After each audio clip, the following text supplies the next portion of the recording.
Good day, this is Professor Will, CPMD PhD. Today is Saturday, October 16, 2021. It is 2:08 and 24 seconds, a.m. Eastern Standard Time. Today's topic, neuroscience. So let's hop to it here. The study tackles neuroscience claims to have disproved free will. Date March 12, 2018.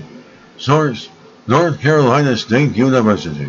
For several decades, some researchers have argued that neuroscience studies prove human actions are driven by external stimuli, that the brain is reactive and free will is an illusion, but a new analysis of these studies shows that many contain methodological inconsistencies and conflicting results.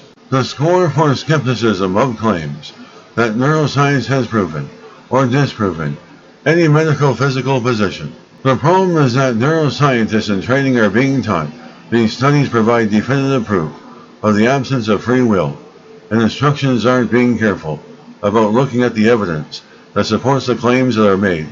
And teaching uncritical thinking like this in science courses is both unscientific and socially dangerous. A researcher found brain activity preceded a person's actions before the person decided to act.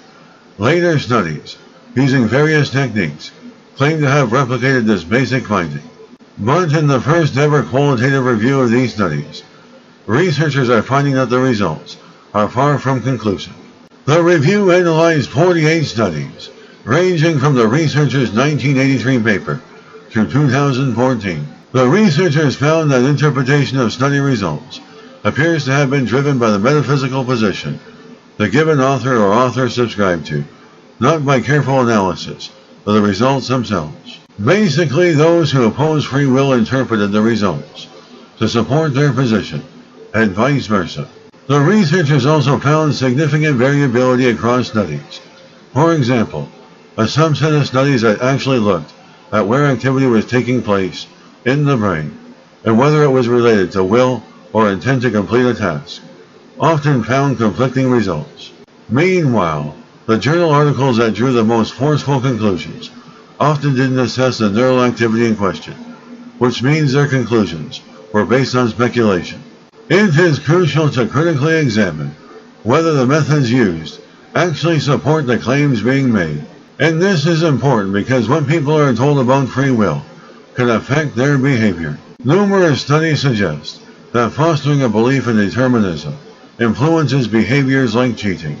Promoting an unsubstantiated belief on the metaphysical position of non-existence of free will may increase the likelihood that people won't feel responsible for their actions if they think their actions were predetermined. And earlier work by the researchers found challenges in how this area of research has been covered by the press and consumed by the public. And to be clear, we are not taking a position on free will. We are just saying neuroscience hasn't definitively proven anything, one way or the other. Good day, this is Professor Will, CPMD PhD, on microbiology, bioinformatics, and pathophysiology. This video was created for educational purposes only. Hope you enjoyed listening. Until next time, have a great day.